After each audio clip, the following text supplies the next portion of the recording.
आज आहे 14 नोव्हेंबर आणि सकाळ सकाळच इथे तुम्ही पाहू शकता आम्ही मथुरेवरून तयार होऊन मथुरा स्टेशनला चाललेलो आहोत। तर भरपूर थंडी होती तिथे, तर तुम्ही विचार करू शकता आम्ही सगळे स्वेटर वगैरे घातलेले आहेत, म्हणजे थंडीचा अंदाज तुम्हाला आलाच असेल। तर स्टेशनला इथे आलेलो आहोत, मथुरा स्टेशन, जिथून आपण मथुराची ट्रिप चालू केली होती। तर आता आम्ही मथुरेवरूनच आग्र्याला जाण्यासाठीची ट्रेनची वाट पाहत होतो। तर ज्या ट्रेनने आम्ही आलो होतो त्याच ट्रेनमधून आम्ही चाललेलो आहोत। फरक एवढाच आहे, येताना जी हालत झाली होती म्हणजे न होण्यासाठी आम्ही इथे अगोदरच तिकीट काढून व्यवस्थित बसून आग्र्याला पोहोचलो। तर आग्रा स्टेशनला तुम्ही पाहू शकता आम्ही उतरलेलो आहोत। तर आग्रा स्टेशन देखील तुम्ही पाहू शकता की खूप गर्दी होती आणि स्टेशनला तुम्ही वरून इंटेरियर पाहू शकता की संगमरवरीचं छोटं नक्षीकाम त्यावर केलेलं आहे, म्हणजे तिथूनच फील यायला चालू होतो ताजमहलचा। तर आग्रा कॅन्ट म्हणजे आग्रा स्टेशन रेल्वे स्टेशनला आल्यावर एक पाटी मी तुम्हाला दाखवते, त्याच्यावर वेगवेगळे लोकेशन्स तुम्हाला पाहायला भेटतील जिथे तुम्ही व्हिजिट नक्की करू शकता। आम्ही सगळे व्हिजिट नाही केले, फक्त ताजमहल आणि आग्रा फोर्ट पाहिलेला आहे। तर आत्ताचा व्हिडिओ जो आहे तो म्हणजे तुम्हाला मी या व्हिडिओमध्ये ताजमहल दाखवणार आहे। तर आग्रा स्टेशनवरून आम्ही एका छोट्या रिक्षामध्ये बसलेलो आहोत, ज्या रिक्षाने आम्ही भरपूर प्रवास केलेला आहे आणि खूपच मज्जा आली। मथुरेलाही भरपूर माकडं होती आणि आग्र्याला देखील भरपूर माकडं आहेत। तर तुम्हाला इथे माकडं मी दाखवते की भरपूर माकडं आहेत आणि आम्ही चाललेलो आहोत ते म्हणजे ताजमहल पाहण्यासाठी। तर हा ताजमहलचा रूट आहे। थोडंसं आम्ही खाल्लं आणि त्यानंतर म्हणजे हेवी ब्रेकफास्ट केला आणि त्यानंतर आम्ही पोहोचलेलो आहोत ताजमहलच्या ठिकाणी। तर इथे आजूबाजूला भरपूर दुकानं तुम्हाला पाहायला भेटतील, मी तुम्हाला दाखवत आहे। जाताना आम्ही काहीही शॉपिंग केली नाही, जस्ट मी तुम्हाला शूट करून दुकानं दाखवत आहे की तिथे किती काय काय गोष्टी भेटतात। तर छोटासा असा ताजमहल कुणाला गिफ्टिंगसाठी किंवा वेगवेगळ्या अँटिक गोष्टी तुम्हाला गिफ्ट देण्यासाठी तुम्ही इथून नक्की घेऊ शकता। पर्स, छान असे चप्पल, शूज वगैरे छान भेटत होते तिथे। तर आम्ही जाताना काहीही खरेदी न करता येताना काही शॉपिंग केलेली आहे, ती मी तुम्हाला पुढच्या व्हिडिओमध्ये नक्की दाखवेन, कारण हा व्हिडिओ असाही भरपूर मोठा झालेला आहे। तर कुठेही स्किप करू नका, कारण मी जे अनुभव घेतलेला आहे तो मी तुम्हाला व्हर्च्युअली दाखवण्याचा प्रयत्न करत आहे। नमस्कार, लाईव्ह डायरी बाय अक्षतामध्ये तुमच्या सर्वांचं मनापासून खूप खूप स्वागत आहे। तर आज आम्ही आलेलो आहोत ताजमहल पाहण्यासाठी, आग्र्याला आलेलो आहोत। कसे कसे आलो हे मी तुम्हाला या शूटिंगमध्ये या व्हिडिओमध्ये दाखवलेलं आहे। तर चला आता ताजमहल पाहूयात। तर माझ्यासोबत तुम्हीही ताजमहल पहा, मस्त आहे, कारण आज 14 नोव्हेंबर आहे आणि माझ्या बहिणीचा बड्डे आहे। तर आजच्या दिवशीच आम्ही ताजमहल पाहण्यासाठी आलेलो आहोत आणि शिवाय आज चिल्ड्रन्स डे आहे। तर चला चिल्ड्रन्स डे आपण ताजमहलमध्ये आज सेलिब्रेट करणार आहोत। तर चला।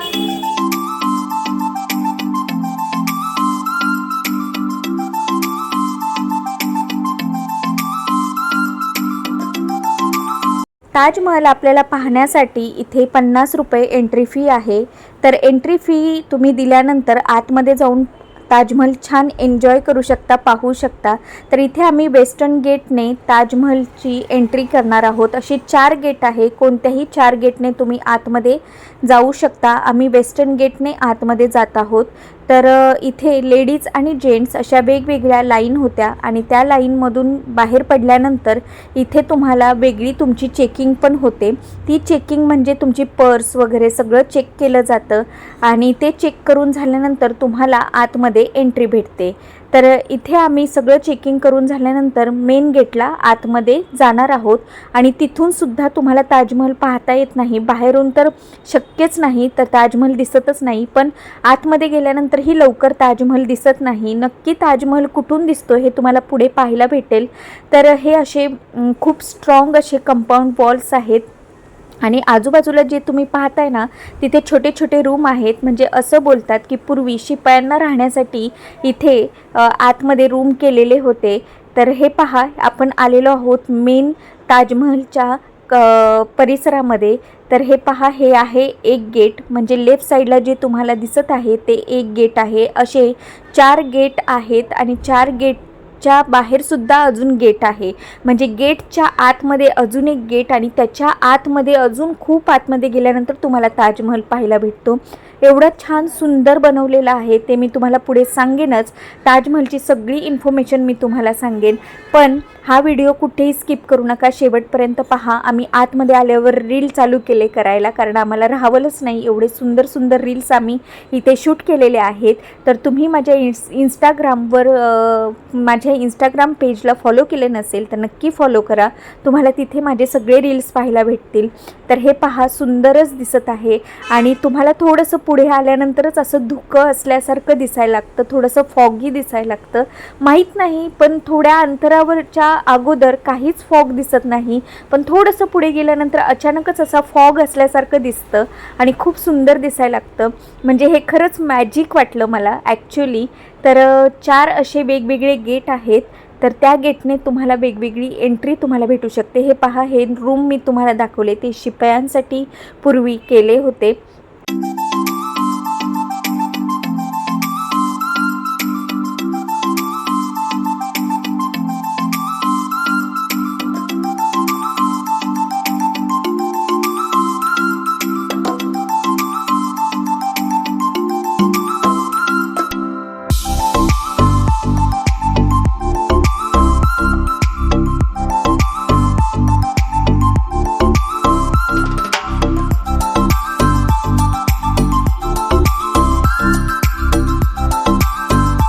तर चला आता आतमध्ये जाऊन ताजमहल पाहायचा आहे। खूप भव्य दिव्य असा ताजमहल पाहायला भेटणार आहे।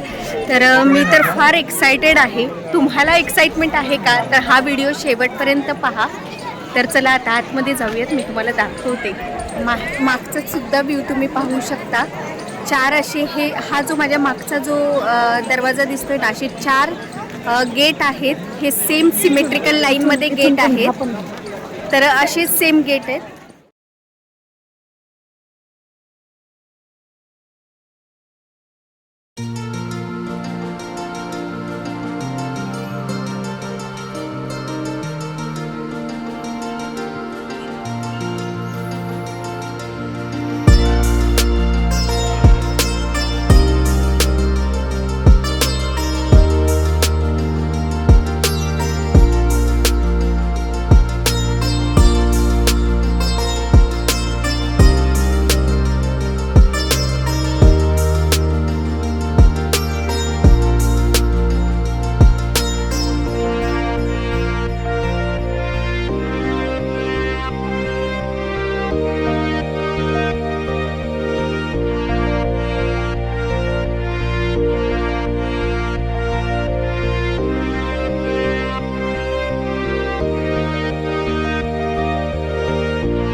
तर इथे तुम्ही पाहू शकता, या गर्दीतून कमानीमधून मी हा व्ह्यू घेतलेला आहे।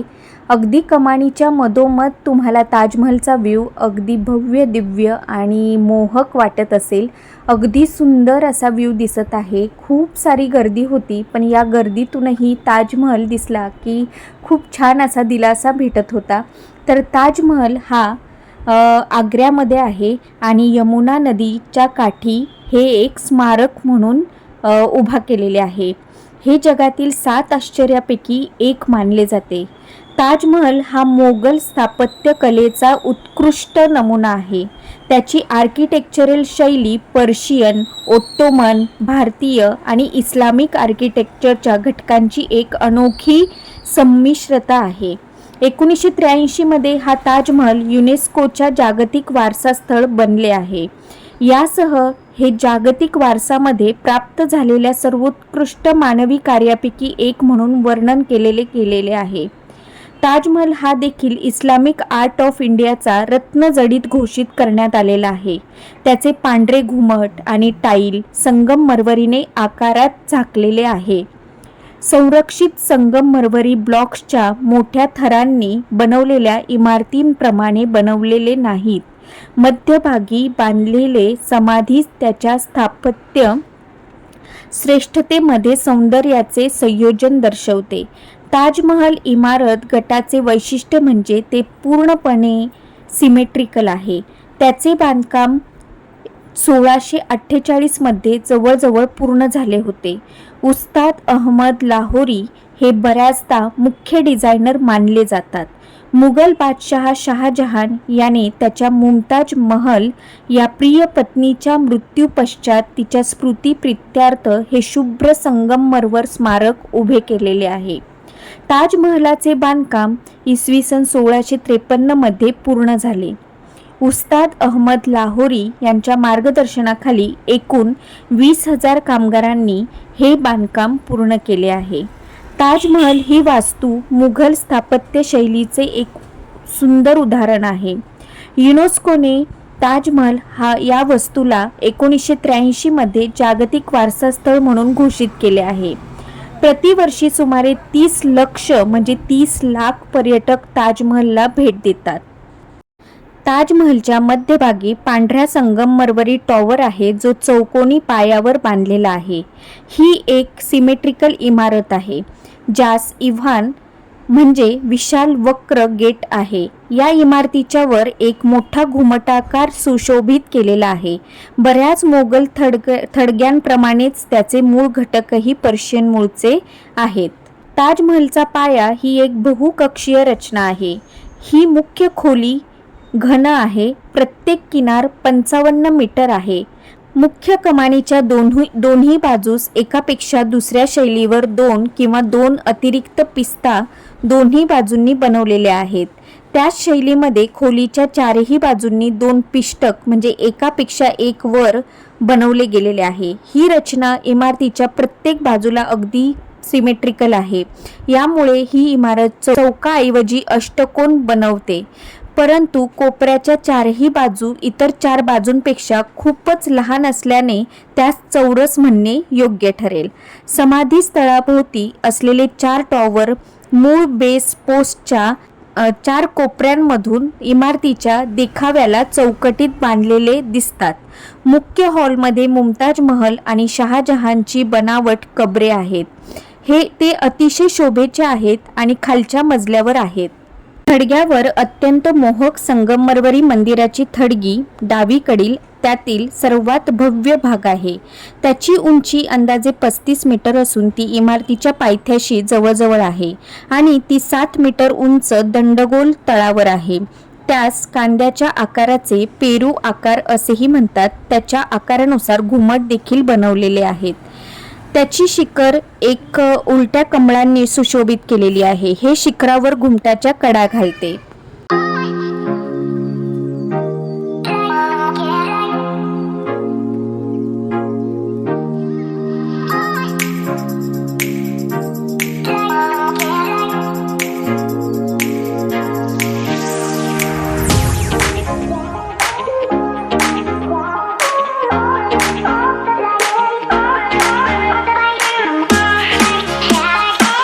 अशा प्रकारचा शूज कवर त्यांनी दिलेला आहे. तर हा का दिलेला आहे हे मी तुम्हाला पुढे जाऊन सांगते. हे बघा, सगळ्यांनी अशा प्रकारचे हे शूज कवर घातलेले आहेत. हे पहा,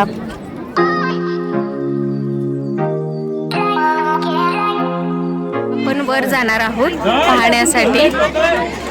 हे पहा, हे असे शूज घालायचे, शूज कवर सगळ्यांनी दाखवलं जरा पायाचं घेऊन. हो, दाखवले मग असे. हे पहा, हे सगळे असे शूज कवर घालून जात आहेत कारण पूर्ण जे ताजमहल आहे ना तर ते पूर्णपणे संगमरवरचं आहे. त्याला धूळ लागू नये, माती लागू नये, पायाची घाण लागू नये म्हणून त्यांनी हे असे शूज कवर घेतलेले आहेत. कारण हे जी वास्तू आहे ती अगदी स्वच्छ ठेवायची आहे, त्यासाठी हा शूज कवर त्यांनी दिलेला आहे. तर चला आता मी पण हा शूज कवर वेअर करते.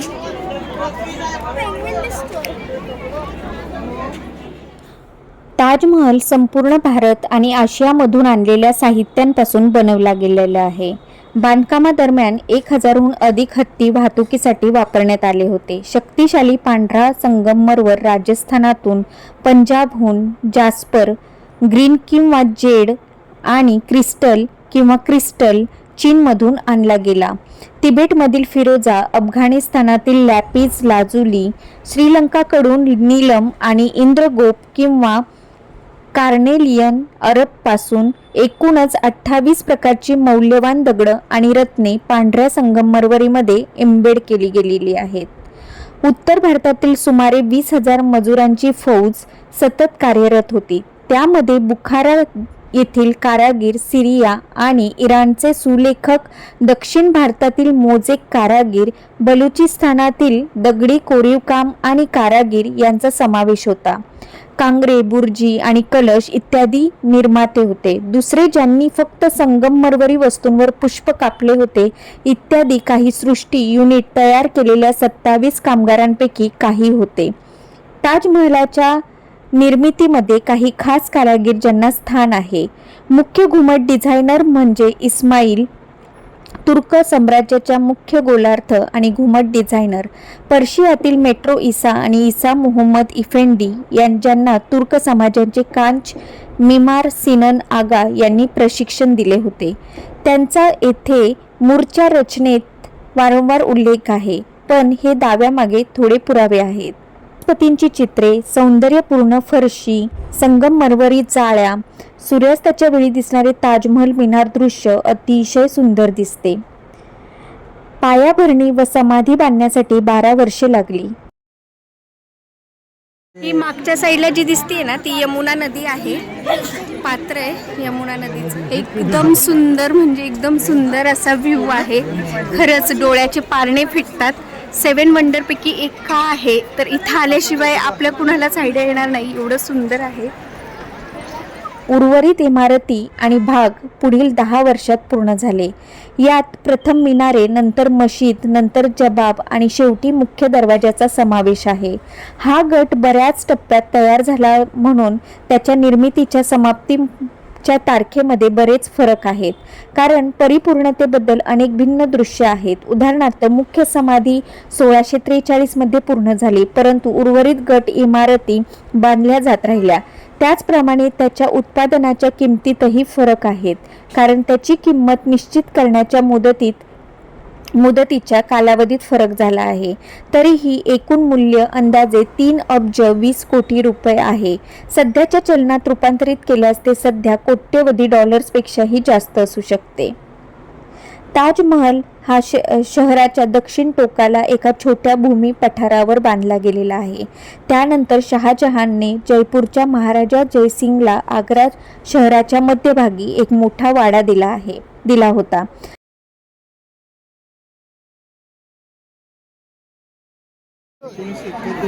हे बघा त्या साईडला जो तुम्हाला जागा दिसते ना तिथे काळा ताजमहल बांधणार होता. तर बरोबर ह्या ताजमहलच्या समोर हा ताजमहल येणार होता. तर हे पहा,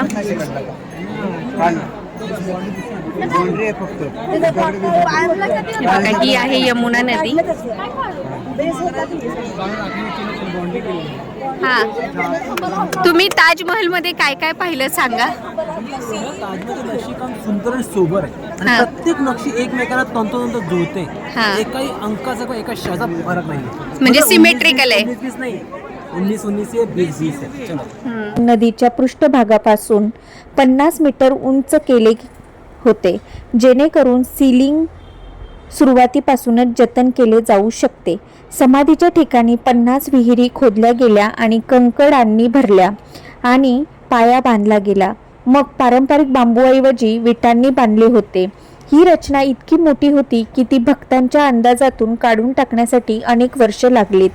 यावर उपाय म्हणजे शहाजहानच्या आदेशानुसार स्थानिक शेतकऱ्यांना एक मोकळा हात देण्यात आला. एका दिवसात इतक्या विटा वाढवू शकेल आणि रात्रभर रचना साफ केली गेली. सर्व बांधकाम साहित्य आणि संगमरवरी नियुक्त केलेल्या ठिकाणी नेण्यासाठी 15 किलोमीटर लांबीच्या चिखलाची ढाल बनवली गेली. खास बांधलेल्या गाड्यांमध्ये 20 ते 30 बैलांची नांगरणी केली आणि दगड येथे आणले गेले. 300 मीटर चौरस 4 बाग या मोगलच्या बागेत वेढले गेलेले आहे. या बागेत एक उंचावलेला मार्ग आहे. हे 4 बागेला 16 निम्न स्तरीवर बेडमध्ये विभागते. बागेच्या मधोमध उंच स्तरावर बांधलेल्या तलावामध्ये ताजमहलाचे प्रतिबिंब दिसते. ही समाधी आणि मुख्य प्रवेशद्वार दरम्यान बांधले गेलेले आहे. ही प्रतिमा त्याच्या सौंदर्यात अधिक सौंदर्य जोडते. इतर ठिकाणी बागेत रोपाच्या ओळी आहेत आणि मुख्य दरवाजापासून समाधीकडे जाणारे कारंजे आहेत. मोगल चारबाग बहुतेक आयताकृती असून मध्यभागी मंडप समाधी आहे. केवळ ताजमहलाच्या बागांमध्ये ही विकृती आहे. तो मुख्य घटक मंडप बागेच्या शेवटी आहे. यमुना नदीच्या दुसऱ्या बाजूला असलेल्या महताब बाग किंवा चांदनी बागच्या शोधापासून भारतीय पुरातत्व सर्वेक्षण या निष्कर्षावरून निष्कर्ष काढला आहे की यमुना नदी देखील या बागेच्या स्वरूपाचा एक भाग होती आणि स्वर्गातील नद्यांपैकी एक म्हणून मोजली जावी. बागेचे डिझाईन आणि त्याची स्थापत्य वैशिष्ट्ये जसे की कारंजे, विटा, संगमरवरी वॉकवे आणि काश्मीरमधील शालिमार बागसारखी दिसणारी भूमितीय विटांनी भरलेल्या बेड अली मर्दन या दोघांचे वास्तुविशारद एकसारखेच असू शकतात.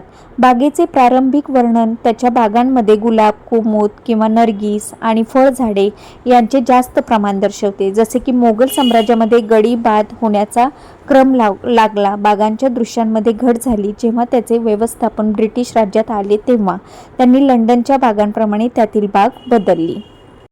ताजमहल आणि त्याच्या परिसराबद्दल संपूर्ण माहिती डिटेलमध्ये या व्हिडिओमध्ये मी तुम्हाला सांगण्याचा प्रयत्न केलेला आहे. तर तुम्हाला ही माहिती नक्कीच आवडली असेल तर व्हिडिओला नक्की लाईक करा आणि फ्रेंड्स फॅमिलीमध्ये शेअर करा, म्हणजे त्यांनाही ताजमहलचे आश्चर्य समजून जाईल की का ताजमहलला 7 वंडरपैकी एक मानले जाते ते. तर अशा पद्धतीने ताजमहलची टूर कशी वाटली हे कमेंट करून नक्की सांगा. तुम्हाला नक्कीच आवडली असेल. आम्ही अजूनही ताजमहलच्या परिसरातच आहोत. ताजमहलचा परिसरही भरपूर छान आहे आणि आम्हाला तर भरपूर आवडलेला आहे खरं तर. आणि ताजमहल तुम्हाला कसं वाटला हे कमेंट करा.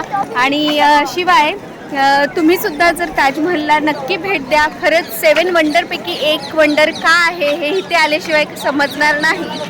तर मी भरपूर साऱ्या गोष्टी तुम्हाला या व्हिडिओमध्ये सांगितलेल्या आहेत आणि इंस्टाग्रामवर सुद्धा ताजमहलच्या इथे काढलेले वेगवेगळे रील्स आहेत ते सुद्धा पाहून घ्या. जर तुम्ही मला इंस्टाग्रामवर सुद्धा फॉलो केलं नसेल तर नक्की फॉलो करा. पुन्हा आपण लवकरच भेटूयात पुढच्या व्हिडिओमध्ये. तो म्हणजे आग्रा फोर्टचा व्हिडिओ असणार आहे. तर तिथे आपण लगेचच भेटूयात. तर चला पुन्हा आपण लवकरच भेटूयात. Bye bye, take care.